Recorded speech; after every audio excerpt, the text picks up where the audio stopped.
Jadi kali ini kita akan membahas mengenai ikatan kimia. Ikatan kimia adalah gaya tarik-menarik yang terjadi antar atom sehingga membentuk molekul atau senyawa. Ikatan ini terbentuk agar atom-atom mencapai kestabilan. Jenis-jenis ikatan kimia yang utama yaitu ikatan ionik, ikatan kovalen koordinasi, ikatan logam, dan ikatan hidrogen. Yang pertama yaitu ikatan ionik. Ikatan ionik adalah ikatan kimia yang terbentuk akibat adanya serah terima elektron dari atom logam kepada atom non-logam. Atom logam yang memiliki energi ionisasi rendah cenderung melepaskan elektron valensinya sehingga berubah menjadi kation bermuatan positif. Sebaliknya, atom non-logam yang memiliki afinitas elektron tinggi cenderung menerima elektron tersebut sehingga berubah menjadi anion bermuatan negatif. Ikatan ionik umumnya terjadi antara unsur logam golongan 1A atau 2A seperti Na, K, Ca, dan Mg dengan unsur non-logam golongan 6A atau 7A seperti O, Cl, dan F. Senyawa ionik biasanya berbentuk padat kristal pada suhu kamar, memiliki titik lebur dan titik didih yang tinggi, serta dapat mengantarkan listrik dalam keadaan cair atau larut dalam air, tetapi tidak mengantarkan listrik dalam keadaan padat. Berikut adalah contoh ikatan ionik. Ikatan ionik adalah ikatan yang terjadi ketika satu atom seperti natrium menyerahkan satu elektron ke atom lain, contohnya fluor. Dengan memberikan elektron, natrium menjadi ion positif dan fluor yang menerima elektron menjadi ion negatif. Ion positif dan negatif ini kemudian saling tarik-menarik karena muatan listrik yang berlawanan, sehingga terbentuk ikatan yang kuat antara keduanya. Ikatan ini membuat senyawa seperti natrium fluorida menjadi stabil dan padat. Yang kedua yaitu ikatan kovalen. Ikatan kovalen adalah ikatan kimia yang terbentuk akibat pemakaian pasangan elektron bersama antara dua atom non-logam. Ikatan ini terjadi karena kedua atom sama-sama memerlukan elektron untuk mencapai kestabilan konfigurasi gas mulia. Pasangan elektron yang digunakan bersama disebut pasangan elektron ikatan, sedangkan elektron valensi yang tidak ikut berikatan disebut pasangan elektron bebas. Ikatan kovalen dapat berupa ikatan tunggal, rangkap 2, atau rangkap 3 tergantung jumlah pasangan elektron yang digunakan bersama. Umumnya, ikatan kovalen terjadi antara atom-atom non-logam dengan non-logam, baik atom yang sejenis maupun atom yang berbeda jenis. Senyawa kovalen cenderung berbentuk molekul, dapat berupa gas, cair, atau padat pada suhu kamar, memiliki titik lebur dan lebih rendah dibanding senyawa ionik, serta pada umumnya tidak menghantarkan listrik karena tidak menghasilkan ion bebas. Ini adalah contoh ikatan kovalen. Gambar di samping menunjukkan contoh ikatan kovalen pada molekul metana yang melibatkan atom karbon dan atom hidrogen. Ikatan kovalen adalah jenis ikatan kimia yang terbentuk dari pemakaian pasangan elektron bersama antara dua atom. Atom karbon memiliki 4 elektron valensi, sedangkan setiap atom hidrogen memiliki 1 elektron valensi. Dalam molekul CH4, satu atom karbon membentuk ikatan kovalen tunggal dengan masing-masing dari keempat atom hidrogen.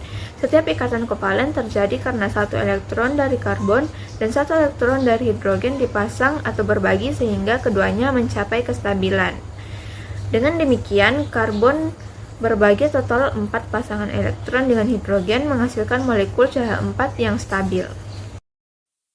Ada juga ikatan kovalen koordinasi. Ikatan kovalen koordinasi atau ikatan donor-akseptor adalah ikatan yang pada dasarnya mirip dengan ikatan kovalen biasa, tetapi pasangan elektron yang dipakai bersama seluruhnya berasal dari satu atom saja.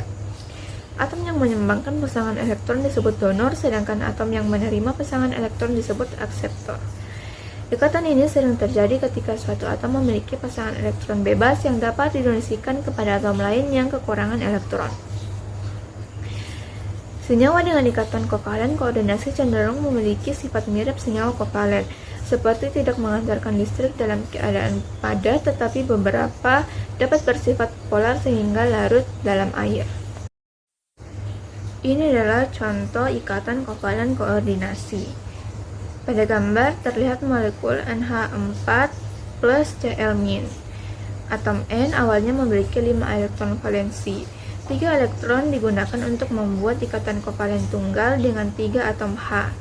Masih tersisa sepasang elektron bebas pada atom N. Ikatan kovalen koordinasi terbentuk ketika pasangan elektron bebas dari atom N disumbangkan untuk mengikat H+. Proton H+ tidak punya elektron, sehingga tidak bisa menyumbangkan elektron untuk ikatan. N bertindak sebagai donor elektron, sedangkan H+ sebagai akseptor elektron. Inilah yang ditunjukkan oleh panel nomor 4. Setelah itu terbentuk ion NH4+ atau amonium. Ion ini kemudian berikatan secara ionik dengan ion Cl-, ditunjukkan oleh panel nomor 5. Selanjutnya yaitu ikatan logam. Ikatan logam adalah ikatan kimia yang terjadi antara atom logam dengan logam. Ikatan ini terbentuk ketika atom-atom logam melepaskan elektron valensinya, sehingga elektron-elektron tersebut tidak lagi terikat pada satu atom tertentu, tetapi membentuk awan atau lautan elektron yang menyelimuti ion-ion logam bermuatan positif. Lautan elektron inilah yang mengikat kuat ion-ion logam di dalam struktur kristal. Karena elektron dapat bergerak bebas, ikatan logam memberikan sifat-sifat khas pada logam, seperti kemampuan menghantarkan listrik dan panas, permukaan mengkilap, mudah ditempa, mudah ditarik menjadi kawat, serta umumnya memiliki titik lebur dan titik didih tinggi. Ikatan ini hanya terjadi antar atom logam, baik logam murni maupun dalam bentuk paduan atau alloy. Contoh logam yang memiliki ikatan logam yaitu logam murni, yang merupakan semua unsur logam seperti natrium, magnesium, besi, aluminium, seng, emas, perak, tembaga, dan kalium. Ada juga alloy atau paduan logam yang juga terbentuk dari ikatan logam, contohnya adalah baja yang merupakan paduan besi dan karbon. Yang terakhir yaitu ikatan hidrogen. Ikatan hidrogen adalah ikatan antar molekul yang bersifat lemah tetapi sangat penting dalam menentukan sifat fisik suatu senyawa. Ikatan ini terjadi ketika atom hidrogen yang terikat secara kovalen dengan atom elektronegatif seperti F, O, atau N tertarik oleh pasangan elektron bebas dari atom elektronegatif lain pada molekul yang berbeda atau bagian lain dari molekul yang sama. Walaupun lebih lemah dibanding ikatan ionik maupun kovalen, ikatan hidrogen sangat berpengaruh terhadap titik didih, titik lebur, kelarutan, dan struktur molekul tertentu. Ikatan hidrogen terjadi antar molekul non-logam dengan non-logam, khususnya yang melibatkan H dengan F, O, atau N. Sifat khas dari senyawa yang memiliki ikatan hidrogen adalah titik didih yang relatif tinggi dibandingkan dengan senyawa kovalen lain dengan massa molekul relatif sebanding, kelarutan yang baik dalam air, serta kecenderungan membentuk struktur 3 dimensi yang stabil. Ikatan hidrogen dapat dinyatakan dengan rumus H X, dengan X melambangkan atom elektronegatif seperti nitrogen, oksigen, atau fluor.